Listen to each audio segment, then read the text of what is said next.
La France est devenue le premier exportateur mondial de produits cosmétiques et les ventes dans notre pays ont généré plus de 6 milliards d'euros ces 2 dernières années.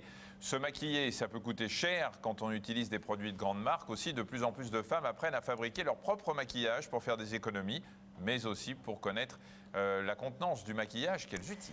Et notre journaliste Mélanie Morin, étant novice en la matière, a mis les mains dans la poudre et testé pour vous un atelier de fabrication de maquillage. Voyez ce reportage qu'elle a réalisé avec Claire Feinstein.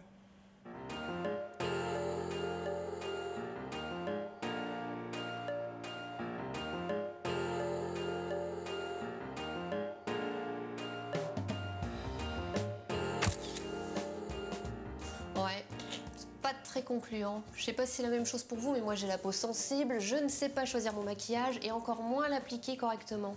Résultat, ça manque légèrement de naturel. Je vais donc tester pour vous un atelier où je vais apprendre à fabriquer moi-même mes produits de maquillage à partir de recettes naturelles.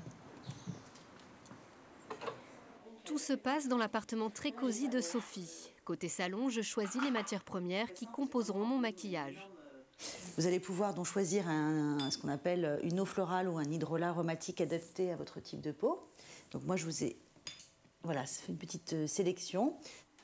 Huiles essentielles et végétales au doux parfum de jojoba et de menthe poivrée pour l'odeur. Sentez-moi ça. Et pigments naturels aux allures d'épices indiennes pour la couleur. Tout est à la carte. Des produits de différentes marques, mais tous 100% bio, sont mis à disposition des élèves. Et pour le reste, c'est en cuisine que ça se passe. Je vais fabriquer mon fond de teint en suivant une recette précise. Première étape, mélanger les pigments qui donneront sa couleur au produit. On travaille toujours de manière comme en cuisine, toujours déjà avec le mortier dans la main. On tourne comme ça et on va écraser la matière, le pigment.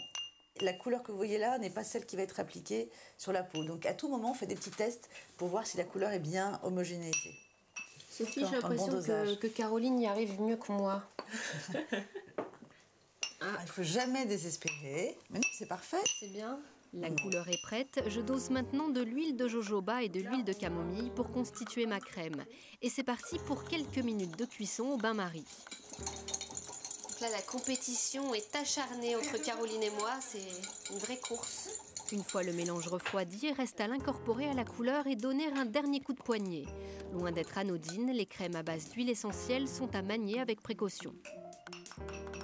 J'invite tous les participants à mes ateliers et également vous-même donc à tester le produit avant de l'appliquer sur la peau, soit sur le poignet, soit sur le pli du coude, de tester une petite quantité et d'attendre 6 à 8 heures pour voir s'il y a éventuellement une réaction cutanée ou éventuellement une allergie.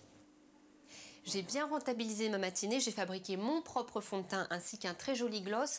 Le fond de teint se conserve 2 mois au réfrigérateur. Après avoir appris la fabrication, je vous propose maintenant de tester l'application. Et je vais appliquer à la lettre.